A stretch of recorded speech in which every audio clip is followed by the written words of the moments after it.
Bismillah ar-Rahman ar-Rahim, chers élèves, dans le cadre de ces cours à distance, nous allons poursuivre notre programme.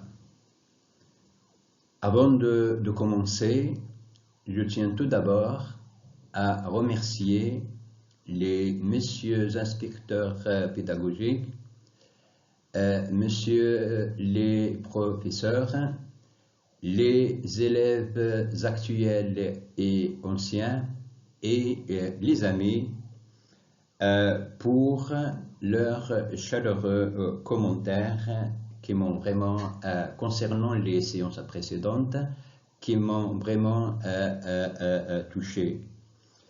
Cela m'encourage davantage. Je vous remercie encore une fois. Revenons à notre programme. Aujourd'hui, je m'adresse aux élèves de l'enseignement professionnel qui n'ont pas exactement le même programme que les autres filières. En ce qui concerne mon groupe maintenance industrielle avec qui je travaille au lycée, je me souviens que nous sommes arrêtés au début de module numéro 2 intitulé La légende de l'homme à la cervelle d'or d'Alphonse Daudet. Ce que nous avons fait jusqu'à maintenant, à propos de ce module, nous avons commencé comme d'habitude avec la présentation de l'auteur. Après, nous sommes passés à la présentation de l'œuvre et on s'est arrêté à l'étude de l'extrait numéro 2. C'est-à-dire que pour aujourd'hui, nous allons continuer à la suite de l'histoire en abordant l'extrait numéro 2. Avant de faire cela, et méthodologiquement parlant, il me semble que c'est important donc de reprendre le module dès le début. Numéro 1, pour organiser notre travail, pour que notre étude soit un peu cohérente, et aussi pour les élèves qui nous rejoignent pour la première fois.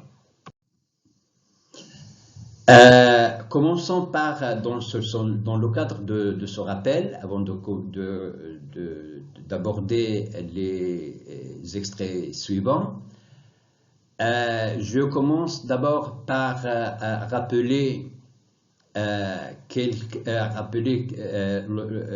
informations à propos donc de l'auteur, Alphonse Daudet, et nous avons retenu, si vous voulez, les informations essentielles nécessaires pour passer l'examen. Nous n'avons pas besoin de détails. Ce que nous avons dit à propos d'Alphonse Daudet, nous avons précisé la date et le lieu de naissance et nous avons dit que Alphonse Daudet est né en 1840 à Nîmes et il est décédé en 1897 à Paris. Et donc ça c'est, si vous voulez, les premières informations dont nous avons besoin pour passer l'examen. Et donc pour nous, le siècle où l'auteur a vécu, c'est le 19e siècle. Donc ça c'était les premières informations que nous avons données. Après cela, nous avons j'ai ajouté une autre idée, c'est que contrairement à plusieurs écrivains, Alphonse Daudet a abordé plusieurs genres littéraires comme le roman, le théâtre, la poésie, le conte, la nouvelle, etc. et même aussi il a été un journaliste dans différents journaux français. Bien pour nous, donc c'est l'essentiel pour passer l'examen. Et moi, je trouve qu'il n'y a pas, si vous voulez, quelques événements dans la biographie d'Alphonse Daudet qui peut nous aider pour comprendre l'œuvre. C'est-à-dire, s'il y a quelques éléments biographiques dans la vie réelle de l'auteur, bien, ce n'est pas mauvais de prendre ces informations dans sa présentation parce que cela va nous aider pour comprendre l'histoire. Et ce que nous avons fait avec la boîte à merveilles et plus précisément avec Ahmed Safraoui, l'auteur, parmi les éléments biographiques que nous avons donnés à propos d'Ahmed Safraoui, c'est que nous avons dit qu'Ahmed Safraoui, enfant à 6 ans, il avait fréquenté l'école coranique. Et moi, j'avais justifié pourquoi ajouter dans la présentation d'Ahmed Safraoui ce qui peut paraître peut-être un détail, à savoir la fréquentation de l'école coranique. Et j'avais justifié cela par dire que dans la boîte à merveilles, il y a beaucoup de chapitres et il y a beaucoup de lignes qui sont consacrées à ce souvenir, si vous voulez, qui concerne l'école coranique. Pour Alphonse Daudet, donc moi je ne trouve pas, si vous voulez, quelques détails dans sa vie, dans sa vie réelle qui peut nous aider pour comprendre l'histoire, la légende de l'homme à la cervelle d'or. Pour terminer la présentation de l'auteur, bien nous avons signalé, nous avons cité plutôt à la fin quelques œuvres écrites par le même auteur, et cela aussi, j'ai besoin de ces titres pour passer l'examen. Les titres que j'ai notés, eh bien, ils touchent tous les genres. Il y a Le Petit Chose qui est un roman autobiographique, Les Rois en exil aussi roman, La Dernière Idole, donc c'est une pièce théâtrale, Les Amoureuses, Les Contes de l'Indé, Lettres de Momola. Là, ce sont les œuvres écrites par le même auteur. Quelques exemples des œuvres. J'ai ajouté à la fin donc, de cette énumération des œuvres les principales lettres de Montmollin. Pourquoi parler des lettres de Montmollin, comme on verra tout à l'heure? C'est que l'histoire au programme qui est la Légion de l'homme à la cervelle d'or est extraite et tirée d'une œuvre qui s'appelle Lettres de Montmollin, qui est, si vous voulez, un recueil de contes et de poèmes. Donc les principales lettres de Montmollin sont La chèvre de M. Seguin, bien tous les élèves francophones donc,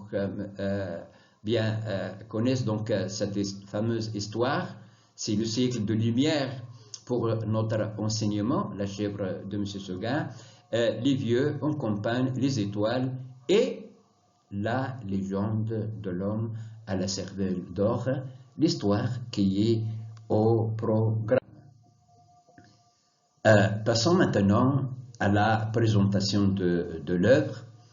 Et moi, j'ai essayé donc de détailler contrairement à l'habitude, de détailler cette présentation parce qu'à la fin, on ne va pas vous donner le résumé de l'histoire. Et donc, pour moi, ce que j'ai appelé présentation de l'œuvre, c'est en même temps une présentation de l'œuvre, c'est vrai, mais aussi un résumé de l'histoire. Et donc pour nous, qu'est-ce qu'on peut retenir au début donc, de l'étude? C'est que La légende de l'homme à la cervelle d'or, c'est un conte fantastique. Donc pour nous, le genre littéraire, c'est un conte fantastique.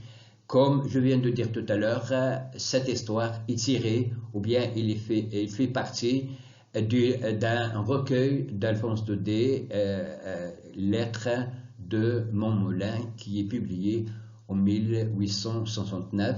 Ce recueil contient 24 contes et nouvelles. Donc ça c'est pour le genre. Concernant l'histoire proprement dite, et donc l'histoire c'est l'histoire d'un homme, comme on va voir tout à l'heure, un homme anonyme qui n'a pas de nom, cet homme a une cervelle d'or, comme le titre indique. Quand il était encore enfant, il ne savait pas il ne savait rien de son étrange cerveau, mais il a appris la vérité de la bouche de ses parents à 18 ans seulement. Après, il a décidé de quitter sa famille, de quitter la demeure familiale et aller partout dans le monde dépenser son or sans compter. Prenant conscience qu'il dépense trop, à un certain moment de l'histoire, il a pris conscience qu'il dépense trop, alors il a décidé de devenir avare, c'est-à-dire de ne pas trop gaspiller. Malheureusement, il tombe amoureux d'une jeune fille pour laquelle il va reprendre ses dépenses et il satisfait tous les caprices, toutes les demandes de sa femme jusqu'à perdre le reste de ses richesses.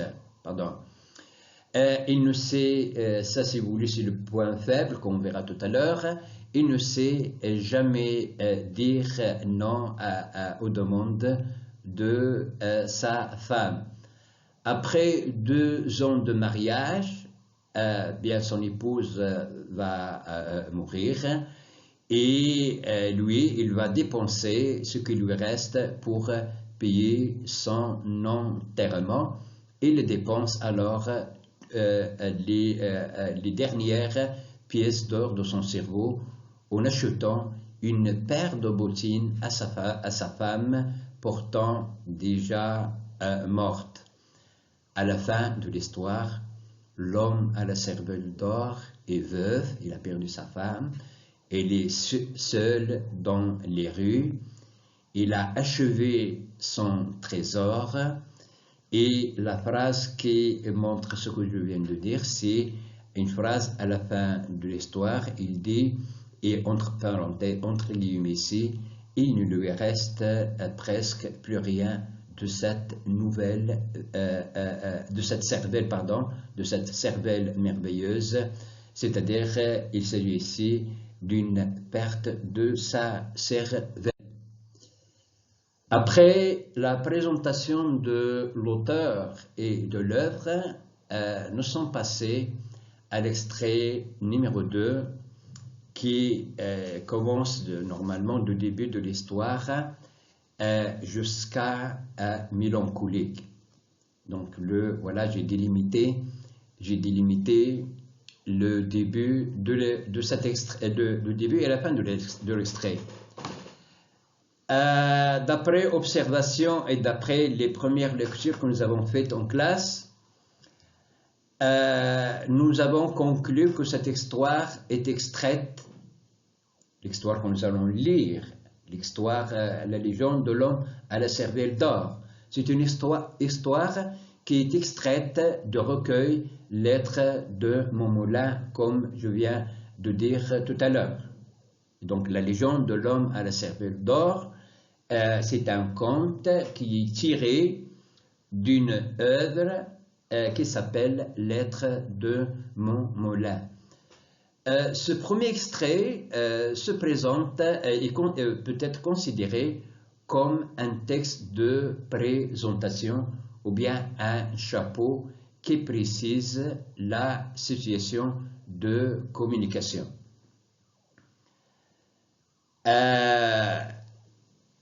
En lisant ou bien en relevant quelques mots dans ce premier extrait, comme au début à la dame qui demande des histoires gaies, le début de l'extrait en lisant votre lettre, madame, là on constate qu'il s'agit d'une réponse à une lettre. C'est-à-dire que Alphonse Daudet, avant d'écrire l'histoire, la Légion de l'homme à la serrure d'or, il a reçu une lettre de la part d'une dame où elle lui demande de lui écrire une histoire gaie, une histoire joyeuse. Et donc pour nous, là, ces éléments-là montrent que l'histoire que nous allons lire est une réponse à une lettre. Et quand je dis lettre, je pense à deux types de lettres. Normalement, il y a ce qu'on appelle la lettre amicale, entre amis, entre parents. Hein? Et pour ce type de lettre, normalement, il n'y a pas de règle précise. C'est vrai qu'il y a date et lieu de l'écriture, il y a parfois quelques formules de politesse, c'est vrai, mais ce n'est pas obligatoire. Deuxième type de lettre, c'est ce qu'on appelle lettre officielle ou bien lettre administrative. Ce type de lettre exige donc des règles, c'est-à-dire le lieu, la date, les formules de politesse initiale, les formules de politesse finale. Et donc là, ce sont les deux types de lettres. Ici, nous sommes en face d'une lettre amicale. Quels sont les constituants ou bien les éléments constitutifs de cette lettre? D'abord, il y a l'expéditeur. Il y a l'expéditeur, l'émetteur, qui est l'auteur de l'histoire. Et les indices ou bien les marques énonciatives qui renvoient à l'expéditeur, c'est il y a le je, il y a le me, il y a le mais, il y a le moi. Donc, en lisant votre lettre, Madame, j'ai eu. Donc, j'ai renvoie à l'auteur, à l'expéditeur. Donc, le premier élément de cette lettre, c'est l'expéditeur de toute lettre, bien sûr. C'est l'expéditeur. Le deuxième élément de la lettre, c'est le destinataire ou bien le récepteur. Les éléments ou bien les indices énonciatifs qui renvoient au récepteur, qui est ici la dame, c'est votre et vous. Donc l'auteur a utilisé la deuxième personne de pluriel, formule de politesse vous, pour s'adresser à la femme. Et donc votre et vous, ce sont donc deux indices énonciatifs qui renvoient au destinataire. Et enfin, le troisième élément de la lettre, c'est l'objet de la lettre. Et donc, c'est-à-dire pourquoi l'auteur va écrire une lettre. Et donc, l'objet de la lettre, c'est, comme a demandé la dame, c'est lui raconter une histoire mélancolique, triste, au lieu d'une histoire gaie, comme il l'avait demandé la dame. C'est-à-dire que la dame lui avait demandé de lui écrire une histoire gaie. Mais l'auteur va lui écrire une histoire mélancolique, triste. Et bien sûr, cela à cause, comme il dit dans le troisième paragraphe de ce premier extrait, où il parle des circonstances de l'écriture. C'est-à-dire, lui, il a promis à la dame qu'il va lui écrire une histoire gaie. Mais à cause de certaines circonstances qui sont évoquées dans le troisième paragraphe, à savoir la mort de quelqu'un qui s'appelle Charles Barbara. Donc Charles Barbara, c'est un écrivain français du 19e siècle aussi. Il est mort en 1866 et c'est un ami d'Alphonse Daudet. Et donc la mort de cet écrivain qui s'appelle Charles Barbara, mentionné dans le paragraphe numéro 3, a influencé, si vous voulez, ou bien a orienté le thème de l'histoire, c'est-à-dire au lieu de raconter une histoire gaie comme il a promis la dame, aujourd'hui il va lui raconter une histoire triste et bien sûr à cause, comme nous avons dit, à cause de la mort de son ami Charles Barbara. Cela veut dire quoi? Cela veut dire que il y a, lors de le moment de la créativité des écrivains, et il y a toujours des circonstances qui orientent les écrivains vers tel ou tel sujet, tel ou tel thème, tel ou tel événement pour les évoquer dans leurs écrits. Si vous voulez prendre exemple, les circonstances qui ont poussé, par exemple, Victor Hugo, avec le module, ça c'est le module numéro 3, les circonstances qui ont poussé Victor Hugo à écrire Le dernier jour d'un condamné, c'était sa promenade à Paris, à la place de Grève, où il a vu une foule de personnes. Et quand il a demandé pourquoi cette foule, donc on lui avait répondu que c'est l'exécution d'un condamné, l'exécution à mort d'un condamné. Et cette idée, cet événement va lui dicter, si vous voulez, ou bien va lui inspirer l'écriture de Dernier jour d'un condamné. Cela veut dire quoi? Cela veut dire qu'il y a toujours des facteurs, qu'il y a toujours des événements qui orientent nos pensées et nos idées. Et donc voilà pour l'extrait numéro 1. L'importance de ce premier extrait, c'est qu'il nous précise la situation de communication et aussi il nous explique les circonstances de l'écriture de l'histoire. Voilà pour l'extrait numéro 1. Maintenant, nous allons passer à l'extrait numéro 2.